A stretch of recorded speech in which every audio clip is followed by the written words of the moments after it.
What's poppin'? Don't forget to check out our last video covering the 5 best One Piece theories. I promise that they will blow your mind. There will be a link to that video in the top right corner of the screen. And for today's video, we'll be talking about Zoro and a few theories on his future in One Piece. As always, don't forget to like, share, and subscribe. And turning on those post notifications keep you updated with every new drop.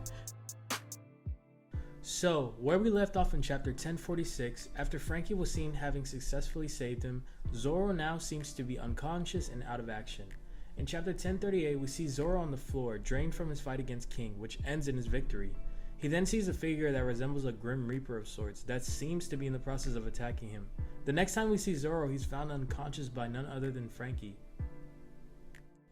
Okay, so everything about this just feels off to me. At first, a part of me thought maybe this was Brook playing a joke on Zoro, but that simply just makes no sense at all. So, what could this figure be, and what does it mean for Zoro and his future in One Piece? After suffering his overwhelming defeat by the hands of Dracule Mihawk early on in the story, this sets Zoro on a path to dedicate every fiber of his being to becoming the world's strongest swordsman. Zoro has always had this motivation since being a child, but never knew how far he was from his goal. That is until Hawkeye showed him his limits. Enraged by his own weakness, Zoro vows to Luffy and himself that from this point on, he will never lose again. But to accomplish such a daunting task, every swordsman needs sturdy and reliable weapons to accompany them on such a voyage. This is when he acquires the katanas Sandai Kitetsu and Yubashiri during the crew's pit stop in Logtown. Sensing right off the bat that the Kitetsu is a cursed sword, he puts his luck to the test, stunning the shop owner enough to entrust him with his Yubashiri in the process. What strikes me the most about this scene is Zoro's instinct when it comes to his swords, especially when you learn how bad he is with directions. Whether you want to argue if this was an early instance of observation hockey is besides the point. Oda showcases this for a reason, but what could that reason be? Well, in his fight against Mr. One in Alabasta, Zoro showcases the ability to locate his swords, almost sensing their presence somehow. But what does this mean for Zoro and the figure he sees in Wano? Well, to answer that, we must talk a little bit about his new sword Enma, which is named literally after the King of Hell, seeming to have a will of its own at times. Oda loves to reference religions in One Piece, and you can clearly see the inspiration from the Greek god Zeus in Luffy's new form Gear 5, leading me to believe that Zoro may be in the process of receiving his own version of a power-up. Zoro has come a long way in his journey as a swordsman, continuing to make strides in his pursuit to become the world's strongest. Take his fight with Baroque Works agent Mr. One for example. It wasn't until he was pushed to his utmost limits that he was able to transcend to new heights. In the final part of this fight, Zoro gains the ability to hear the breath of all things, which seems to be a super early foreshadowing from Oda sensei. Zoro uses this to defeat Dad's Bones with his signature move, One Sword Style Lion Song of Death. As we know, Oda has a naming system for certain attacks performed by characters, shown evidently within the Straw Hats, and especially the monster trio consisting of Luffy, Zoro, and Sanji. We'll get to Sanji another time. However, Zoro on the other hand seems to have his skills and attacks based on Buddhism and some elements of Hinduism.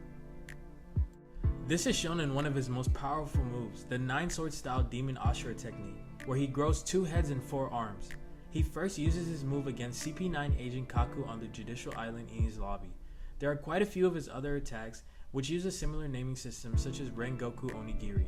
This is escalated in the recent chapters where we see him unleash an attack called Asura's Sword Drawing Jest of the Dead, which dealt significant damage to Kaido. As I said earlier, Zoro uses his new move to secure his victory against Kaku, who up until this moment in the fight was entirely controlling the pace. Zoro throughout the story seems to progress through every major obstacle that stands in his way. You can see this in his fight against Zombie Ryuma. Zoro manages to get stronger within the battle and succeeds in elevating his swordplay to new heights, gaining himself a new companion in the forms of the Black Blade Shusui, which also happens to be the national treasure of Wano. The simplest deduction is that Zoro is on the brink of death after his strenuous fight against King. But could it be more than that? Could Zoro be tapping into a power that he has been unaware of until now? Whatever it may be, I'm certain that this is not the end of the line for Zoro, for 2 obvious reasons. One being that he has yet to forge and master the Black Blade, and 2 being his goal to become the world's strongest swordsman, by surpassing Dracule Mihawk. Zoro has already mastered the skill of covering his blades in the color of armament haki. While turning his swords into a shade of dark purple within the anime, it also allows him to increase the durability of each katana, while maximizing the output of their strengths, allowing his 3-sword style to shine. We get a better look at this during Dressrosa, where Zoro faces Pika and uses his technique to dissect them piece by piece. Zoro has come a long way from those days back in the East Blue for sure. which leads me to wonder how the frog in the well stacks up against Mihawk now. I think it's important to note that many fans seem to believe that Zoro is choosing not to open his eye, or that by opening it, it will unlock some sort of hidden power that he has been hiding. After the events of Wano and his fight against King, I think it's safe to say that this isn't the case, and he simply lost it during his 2-year training under Mihawk. As I stated earlier, Enma seems to have a will of its own, which is quite strange to say the least. But could this fact by itself give us a clue as to what the Black Blade actually is? From what I have gathered so far, the Black Blade is only attainable by swordsmen who possess both the color of armament and the color of Supreme King, essentially imbuing their sword with their will, thus turning the blade black after doing this repeatedly. Hitetsu mentions in Wano that Enma is close to becoming a Black Blade, more than likely due to all the years that Oden spent fighting alongside it and imprinting his haki into it. As Zoro once stated, with each island the Straw Hats embark upon, by the time they're ready for departure, the crew seems to get stronger every time. This assures me that Zoro is far from being out of the game just yet, and might level up significantly by the next time we see him in action. Not to forget, we also need to see his reaction to the events that transpired between Luffy and Sanji on Whole Cake. That is without a doubt going to be quite the scene to watch, and I can't wait for it. After the return to Water 7 from Enies lobby, in which they succeeded in defeating the superhuman CP9 agents and retrieving Robin, Zoro protests the idea of Luffy going to fetch Usopp. As Zoro puts it, the crew is doomed for failure if they can't do a simple thing such as following Luffy's orders as their captain.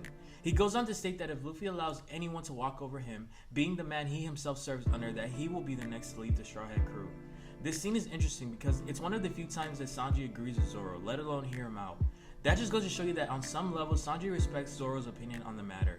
I can't even imagine how Zoro will react once he finds out how bad Sanji disrespected Luffy and the rest of the crew, going as far as to question Luffy's ability to even become the Pirate King. Well, that pretty much sums up this video on the Pirate Hunter. Stay tuned for the next. Thank you for watching this video, and don't forget to check out our last one by clicking the link on the screen. And as always, it's never too late to like, comment, and subscribe to give us clues to some videos you guys would be interested in.